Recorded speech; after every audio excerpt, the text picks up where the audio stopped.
when they were telling me about the transplant nursing, what I loved so much was that you get to give someone extra life, and that by giving them an organ, it's got to be one of the greatest gifts in the world. I can't imagine how that probably feels to say, like, congrats, you're getting a kidney today.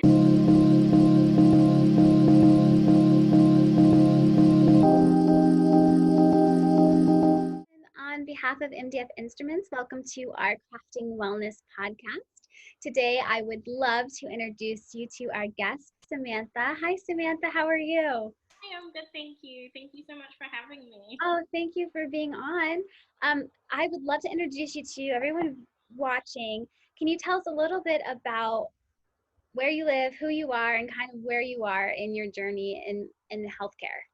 Sure. So I am currently living in Florida, and I am a newly graduated nurse. I just graduated in May from FAU, and I took my NCLEX in June, and now I'm about to start working as a transplant RN. Wow, that's so amazing. You're starting tomorrow, right? Yes, tomorrow. Goodness. So you're going into transplant nursing. Is that what? Okay. All right. I have so many questions. First question is, I do detect an accent. So are you originally, I'm guessing you're not originally from Florida. Can you tell us originally where you're from? Sure. So I'm originally from London, but I did move to Florida when I was 6. So my accent is a little bit mixed, I would say. I get off a little bit Australian sometimes, but yeah, no. So I'm originally from London, but I am definitely a Florida baby at heart. Great. That's a beautiful accent. I love it. Okay, so you said you passed your NCLEX. When did you take your NCLEX? I took my NCLEX in June, so not too long ago. Congratulations on passing. I know that's a difficult test. Thank you. Yes, it was very hard. I've heard that it's very difficult. Congratulations on passing that. Were you affected with graduation and everything because of COVID? Yeah, so I did have, well, my last semester of nursing school actually was supposed to be in the clinical setting, where we had a kind of preceptorship experience, but that turned into an online experience. And then as well, we never had a graduation ceremony or anything like that because obviously we couldn't have I'm sorry. all the people in the room. Yeah, That's okay. it's hard though because you work so hard. You want to be able to celebrate. Did you find, or were you able to find like a creative way to? Did you have a Zoom party or do anything? A creative way to like get together with your family or anything? Were you? Yeah, I definitely got to celebrate with my family over FaceTime, which was really nice. And Oh, I good, think that's really what's important at the end of the day. So, good. Okay, so I really want to get into this transplant nursing. That's a really exciting thing. How did you fall into that? I want to hear the story and what that exactly entails because I have no idea, and I am sure a lot of people watching don't know what a transplant nurse is. So can you tell us a little bit about it? yeah, sure. So honestly, I always thought I would go into something pediatric based. It was always what my main interest was. And then as I was going throughout clinicals, I noticed a lot of surgical specialties, adult surgical specialties. And one of the things that always interested me was transplant nursing. And when I saw that it was available at the hospital I was applying to, I was just taken with it. I thought it would be such a cool experience and something so different, to maybe get into OR nursing one day in the future. But it basically, my role will be, so I'll be taking care of patients, I believe pre and post op kidney, liver, and pancreas transplants, and caring for their, making sure everything's good and they're not rejecting their organs or anything like that. So it will be a really interesting experience, and I'm very excited to learn about it as well. Cause We're gonna have to check back in with you later and do like a little follow up and figure out how it's going. Because this is really exciting. She's starting tomorrow, so that's we're definitely gonna have to check back in and see how much you're loving it. It sounds like a very exciting, great job to have. Did thank you you. apply for that? How long ago did you apply for this job particularly? So this job, I started applying for jobs right when I passed my NCLEX, and then I applied for this job probably around that time, around June. And then I heard back probably about 2 weeks later, and they were really kind, my hospital, to let us really explore different units and see what we were interested in, and get to have time to chat with the unit managers and learn a bit more about what we would be doing. So I know you said that you always kind of had an interest in going this direction. Was there something that kind of inspired that in you, that you kind of discovered it? What kind of drew you to that? Well, I originally, like I said, in clinical, I really found that I loved the OR and the surgical specialties. I got really lucky in having the ability to scrub in on a couple surgeries during my time as a student, which usually wasn't the case at my school. So I was very grateful to have that experience, which is ultimately what, made me recognize I enjoyed that side of nursing. But when I was learning more about the different specialties and surgical settings that my hospital offered, when they were telling me about the transplant nursing, what I loved so much was that you get to give someone extra life, and that by giving them an organ, it's got to be one of the greatest gifts in the world. I can't imagine how that probably feels to say, like, congrats, you're getting a kidney today. So It's so true. Like I'm like misting up just hearing you, and I can tell you are as well, because you're right. Like you are literally a part of the process of giving someone a second chance at life. Someone who thought, without this, I will not be here. And by some miraculous way, I'm now lucky enough to receive this organ, and then people like you are making it happen. It's such a beautiful, beautiful job that you're gonna be getting into here, and we're really proud of you. Uh, for COVID, because you talked a little bit about how that affected your graduation, how is that going to affect, or will it even affect your new job? yeah, so honestly, I'm not entirely sure. Being that I haven't been on the unit yet, I would assume that it probably would be a no COVID zone, given that patients who are receiving transplants are extremely immunocompromised for the rest of their life. It's a very big focus on their treatment of making sure that they don't reject their organs, and something as simple as a little infection that one person, that, a person that doesn't have a transplant can usually kick, they might not be able to. So I have a feeling it will probably be very strict and clean on my unit, I hope.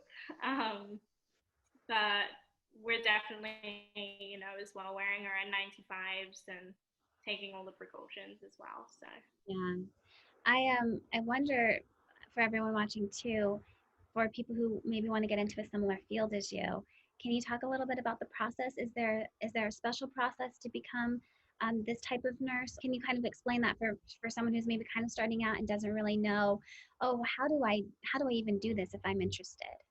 sure.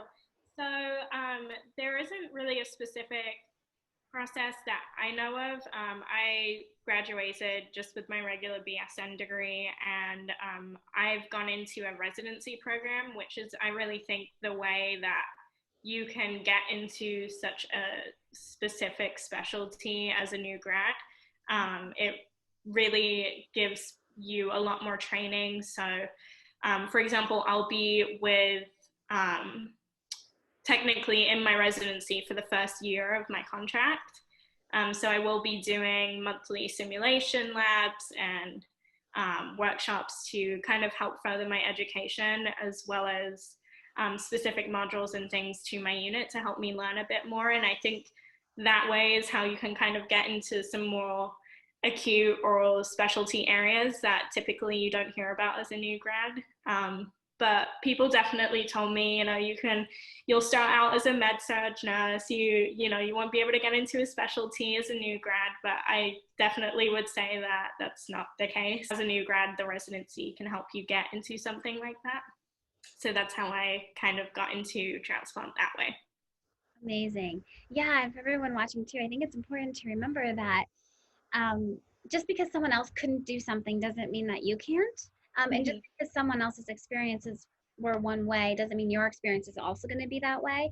And it's not to take anything away from that person and their experience because they're just telling their truth to you. But you have to remember and you have to take everything with a grain of salt that you are unique, you are you, you are on your own journey, and it's not necessarily going to reflect the same as someone else's journey. And you're a great example of that, of saying, hey, I'm a new grad nurse and I'm going straight into my specialty that I want to get into. And doing that, it's great advice, and really I think important for people watching to remember. Yeah, for sure. I know you're in Florida, and with COVID-19 and the global pandemic, and you now starting this job with very immune compromised people, how has Florida been for you with COVID-19 and graduating as a new nurse and now getting into this new job? And can you just kind of talk about like what COVID-19 has been like in Florida for you up until now? Yeah, definitely. So I obviously never thought I would be graduating in the middle of a pandemic. It was something that's very, I mean, I think foreign to everyone since most of us really haven't been through a pandemic. Um, but it definitely, as you know, obviously, Florida became the hotspot after New Mm-hmm. York. And I mean, I've spent a lot of my time staying home. I really have made the effort to stay home pretty much most of the year. I haven't gone anywhere unless it's been essential. I really haven't seen any friends. And, like you said, to some people, they may see that as extreme, but I just feel like you said, standing with healthcare workers, it's important to do our part. And for me, it was staying home and studying and taking my boards. And then now it will be going into the workplace. But definitely, like you said, just wearing masks every time you go anywhere and staying 6 feet away from people at least. And really just limiting down to what's essential, in my opinion, is what's best. Absolutely. Yeah, that's great advice. And I think also for people who are watching, now that you're kind of through nursing school and on the other side getting ready to go into your new job, for people who are kind of in the middle still of nursing school or taking those tests, like the NCLEX, and I would love for you to kind of just talk about what that process is. Because I think a lot of people get confused. They're like, what is the difference between an RN and a BSN, and what is this, a master's of nursing? And can you kind of just go through explaining that a little bit as someone who's been through it, for your specific part, and then also just a little bit of the difference between the roads people can take into nursing? Yeah, definitely. So, a BSN would be a Bachelor's Science of Nursing.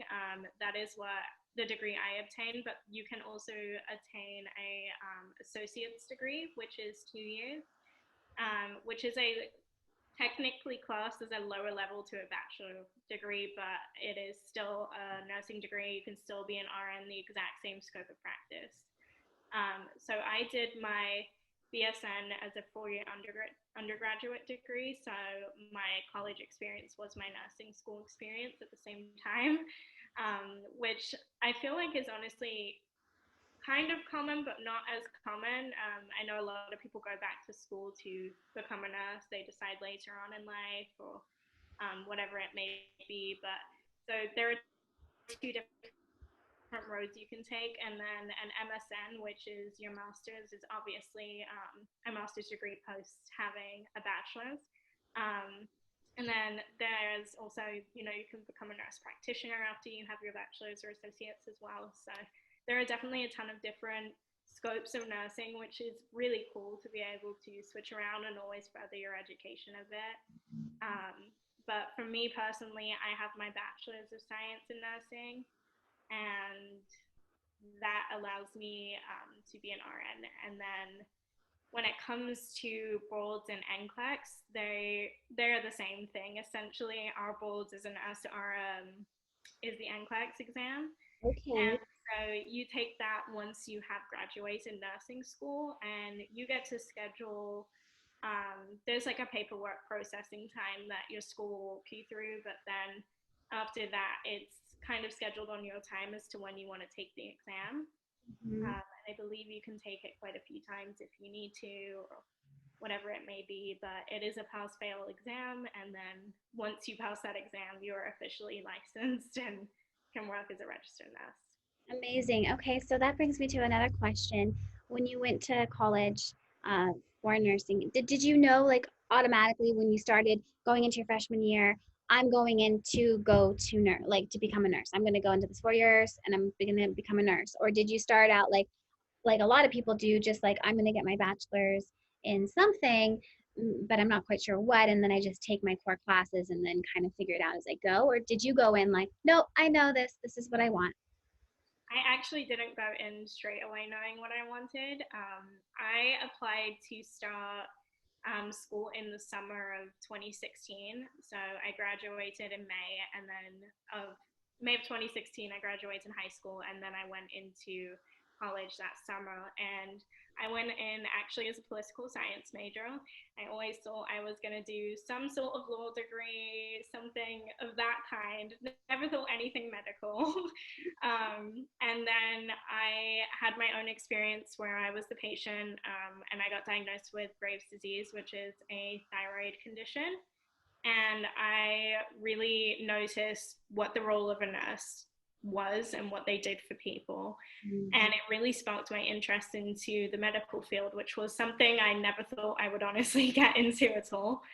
Um, and it really just kind of made me look at what I wanted out of a career. And I always knew I wanted to have something that was rewarding and made me feel like I was helping other people at the end of the day. And it kind of all sort of came together for me at that moment. And I ended up doing my research and realizing I still had time to apply to my school's College of Nursing because it started in the fall semester and I was only there in the summer at that time. So I did apply. I got my application in very last minute, but I got it in and they accepted me. And then I guess the rest is history.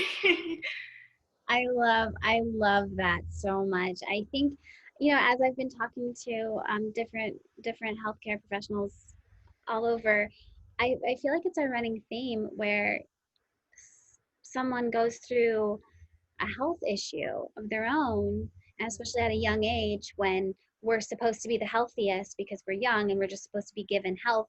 It's not the case. And I know that struggling with that and finding out what is wrong with you when sometimes people don't want to take you seriously because you're young and they think, oh, you're fine. I'm sure you're fine. There's nothing that could really be that wrong with you. You're young, you know?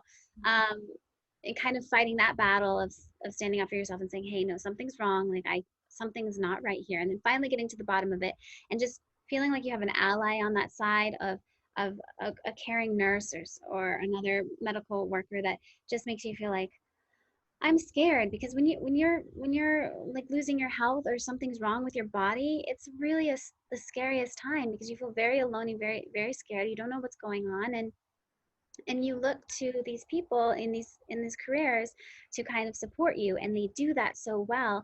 And I think it's very beautiful that by someone giving that support to, for example, you, kind of inspires, ignites in you that need and desire to do that for someone else. And it's kind of this beautiful kind of just flow of, in a weird way, just empathy and love and care that kind of just starts with one person, and it's like a domino effect. It just starts going down the line because you're affecting people, and like what you do matters.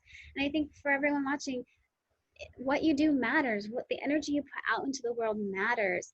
How you treat people matters. You know, you don't know what people are going through, and just being kind to them can make a huge difference and impact their lives in a positive way.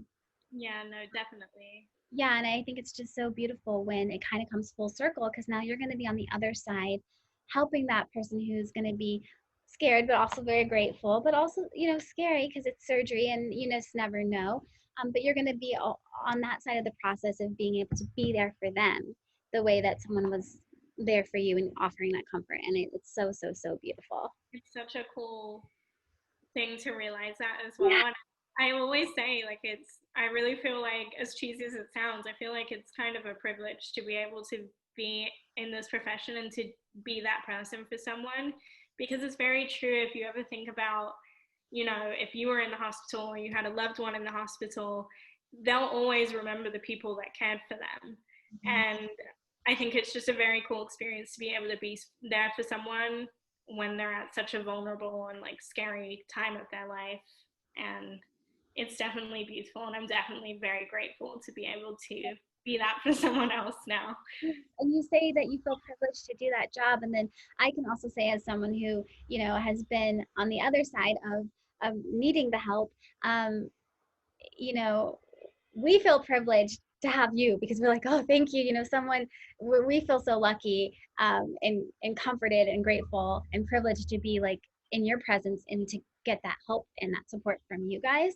So it's just this really beautiful, beautiful thing. Healthcare is amazing, and the people who get into healthcare, you guys have amazing hearts, and we recognize that. And it's a very giving profession.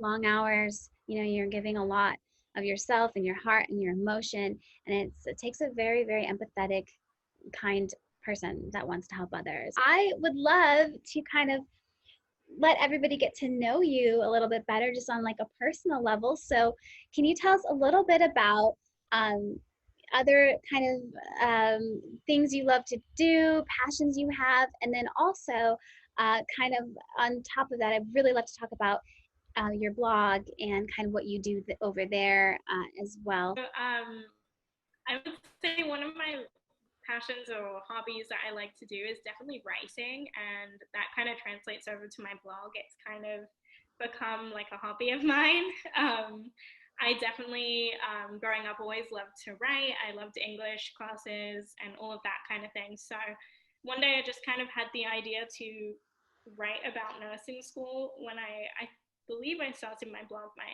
sophomore year of nursing school.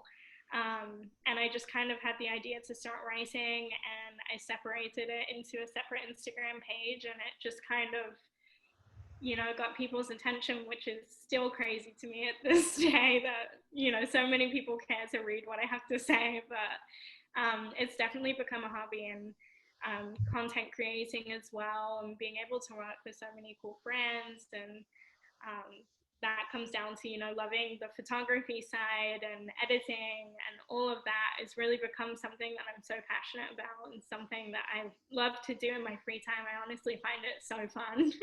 Yeah, it's great to have a creative outlet when you're doing something so logical when you're in healthcare, and it's so great for you to have this other passion of like being creative and writing and like letting all of those feelings out, and then also reaching out and helping others and doing photography and creating content and doing all of that. I think it's a great also thing for people watching to know that you can't just focus everything on one little part of your life. You have to expand and find other outlets and ways to be creative, and because we're not just one dimensional, we have many facets to us, and it's great to find whatever those are for you. So photography, writing, anything you can do to kind of release all of that. And I'm sure it's going to be helpful for you when you start your new job, and you're going to have a lot of probably things you are feeling and experiencing that you're going to want to just get out and eat. And now you have your blog to do that. And we are excited to watch that journey too. Definitely. Thank you. I appreciate Uh, that. um, Definitely. I do want to ask you another question that I was thinking. What was like the hardest thing for you in your journey to get from like where you started to now? What was your biggest challenge in getting to this point? The biggest struggle is definitely keeping the momentum and not burning out, because I feel like a lot of people talk about, nursing burnout once they're licensed and you've worked for years, and people often discuss that for healthcare workers. But I think it also is a thing in nursing school for sure, and I'm sure other healthcare degrees as well can. I'm sure people who have pursued other healthcare degrees can also say the same thing. That very it can be very emotionally draining. It can be a lot of work, a lot of coursework, a lot of studying, and it can make you feel like you're missing out on a lot of different things in life. And I think that's something I definitely recognize, and I struggled with for definitely at least the first 2 years of nursing school. I really struggled to find my balance in between, still being a person, like you said, not being one dimensional, and still being a person and having fun and spending time with friends and family, but also learning to not feel guilty for doing that and taking away from study time. So I think that was finding my balance, and time managing is definitely the struggle that I had the most, I think, during my journey of nursing school. But it definitely is possible, and that's something I actually really like to write about, because I feel like it's very easy to say it is possible, but it's one thing to implement it into your life as well. But I kind of lived by the rule of thumb of doing something small for yourself each day, whether it's, I don't know, going to Starbucks and getting a coffee, or going to lunch with a friend for half an hour and taking a break, and spending time with family, watch a movie, or something silly like that, I think really makes a difference to your own mental health and can kind of keep you going and help you push through that and not feel so burnt out at the end of the day. Absolutely. Yes, you have to take time for yourself. And I get that struggle of feeling guilty because there's so much to do, and it's like I have this test coming up, or I have this, I have this, I have this, and you can get so overwhelmed with all of the things that you have to do because it's really a never-ending list. I mean, you can write a list today of all the things you have to do, and tomorrow you're going to have a brand new list, even if you finished everything today. So it's never going to stop, and it's just about creating boundaries, I think, for yourself and saying, okay, maybe from this time to this time I'm studying, and then from this time to this time I'm going to like give myself this time, whether it's like taking a bath or like you say exercising, going to get a Starbucks, or talking with a friend, finding these little kind of moments of peace in your day where you can kind of just get your mind off of it for a moment, because I feel like in our time now we're just constantly connected because we have our phones, so we're constantly connected to like all of the things that are going on and all the things we're missing and all the things we have to do, that mentally it can be very, very taxing on our bodies, on our spirit, on our mind. And so yeah, I think boundaries are really important, giving back to yourself, and fighting that guilty feeling that I think we all feel of, oh, I should be doing this, I don't have time, I don't have time to do this, I should be doing this. One thing that I say when I'm feeling like that is, if I'm, studying for something, let's say hypothetically this for nursing, but I want to like watch TV for a little bit because I just need to like take my mind off something. I just want to like relax for a second. Maybe I'd watch Grey's Anatomy, because it's like still in the theme of what I'm. So I feel like I'm kind of still doing something because I'm still kind of learning something, even though it's TV and it's not real. You kind of are staying focused a little bit. And then there's other times where I think you really, really have to unplug. You have to just put your phone away, and you have to say, I'm not doing this anymore. It's time to go to sleep, or it's time for me. I've studied enough today. And I think one great way that I would say is just to, like you say, time management.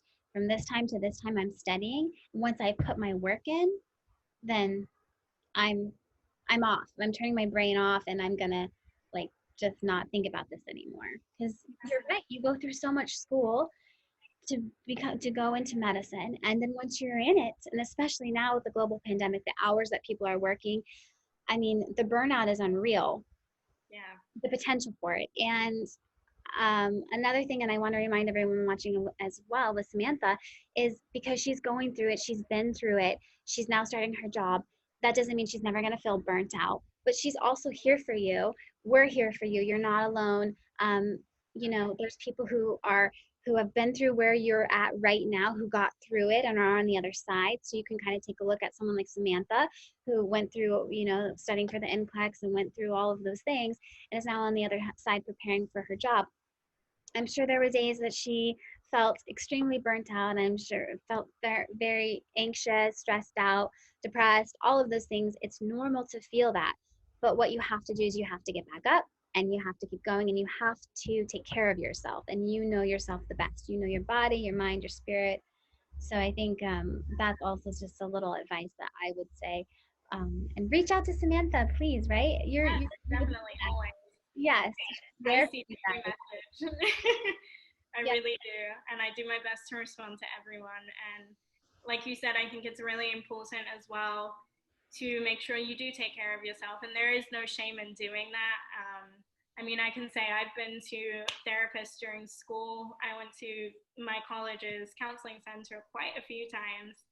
And it helps. It really does to just be able to unload and kind of pick yourself up sometimes because you do need it. And I think it's safe to say that everybody has felt all those emotions that you were saying at some point in their life, whether you're in healthcare or not. It's yes, it's normal. It's normal to feel it. You're not alone. It's not weird that you're feeling it. You're not the only one feeling it. Even though people go along their lives and they pretend like everything's perfect all the time and it's not hard, they just took the test and passed. That's not real. You know, what's real is you didn't see all the hours they spent studying. You didn't see all the stress, all the answers they didn't get right while they were trying to study, the frustration of like, I'm not going to remember this. Um, definitely. all of that stuff. So you got to remember that there was a whole journey between there and now. There was whole lots of this.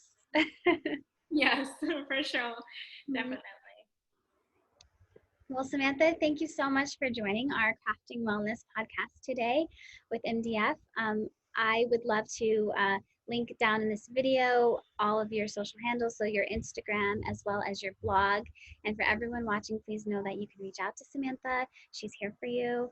She's been through it, and we're also here for you to connect you with people. So please know that. And thank you so much, Samantha, for joining. And it was a real pleasure having you on. Thank you so much for having me again. You guys know I love MDF so much, so I'm so glad to be a part of this podcast and be able to get to know everyone a bit more. So thank you for giving me the opportunity. Thanks, Samantha.